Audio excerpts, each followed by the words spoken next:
சிறுதானிய வகையைச் சேர்ந்த குதிரைவாலி பாயாசம் தான் செய்ய போகிறோம். இதுக்கு ஒரு பாத்திரத்தில் 1 டேபிள் ஸ்பூன் நெய் விட்டு ஹீட் ஆனதும் 1 கப்பு குதிரைவாலி அரிசியை போட்டு கருக்கிடாமல் அந்த வாசம் பச்சை வாசம் போகிற அளவுக்கு நல்லா வறுத்து எடுத்துக்கலாம். நெய் கொஞ்சம் கூட போனதுனால கொஞ்சம் லைட்டாக சதசோதனை தான் இருக்கும், ஒன்றும் பிரச்சனை இல்லை. கருக்கிடாமல் வறுத்து எடுத்துக்கலாம். இது அதிக அளவில் கால்சியம் சத்தும் புரதச்சத்தும் நிறைந்தது, உடலுக்கு ரொம்ப ரொம்ப நல்லது. இதை நாம் ஆற வச்சிடலாம். இது நல்லா ஆறுனதும் மிக்சி ஜாரில் போட்டு பவுடர் பண்ணிக்கலாம். பவுடர் பண்ணி எடுக்கும் போதும் லைட்டாக குறகுறப்பு தெரியும், அப்படி தான் இருக்கும் இது.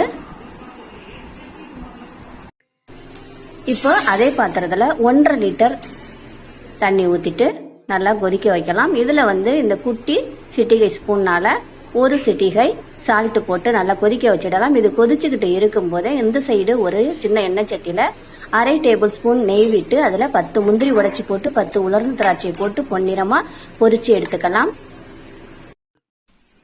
அடுத்ததாக 4 ஏலக்காயை பவுடர் பண்ணி வச்சுக்கலாம். 1 மூடி தேங்காயை துருவி பால் எடுத்து வச்சுக்கலாம். இப்போ இந்த தண்ணி கொதிச்சதும் நம்ம பவுடர் பண்ணி வச்சு அந்த குதிரைவாலி பவுடரை அப்படியே கொட்டிட்டு மிக்ஸ் பண்ணி விட்டுக்கிட்டே இருக்கணும். 5 நிமிஷத்தில் நல்லா வெந்து வந்துடும், நல்லா இறுகியும் வரும்.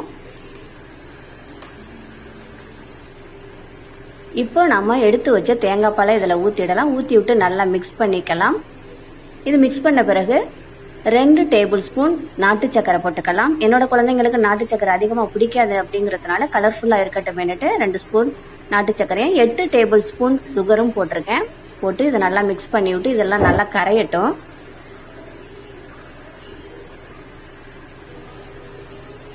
அடுத்ததாக நாம் பொரிச்சு வச்ச திராட்சை முந்திரியை போட்டுக்கலாம். ஏலக்காய் பவுடரை போட்டுக்கலாம். போட்டுட்டு நல்லா மிக்ஸ் பண்ணி விட்டுக்கலாம். இது வெது வெதுப்பான சூடாக இருக்கும்போதே நம்ம சாப்பிடலாம். எலும்புக்கு ரொம்ப நல்லது, நல்ல ஸ்ட்ராங்காக இருக்கும். உடல் ஆரோக்கியத்திற்கு ரொம்ப சிறந்த உணவு இது. எல்லாருமே சாப்பிடலாம், ஆரோக்கியமாக இருக்கலாம். எல்லாரும் சாப்பிட்டு பார்த்துட்டு எப்படி இருக்குன்னு கமெண்ட்ல சொல்லுங்க. சப்ஸ்கிரைப் பண்ணுங்க, லைக் பண்ணுங்க, ஷேர் பண்ணுங்க.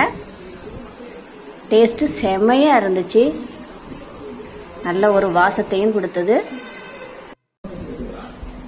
Okay, thank you.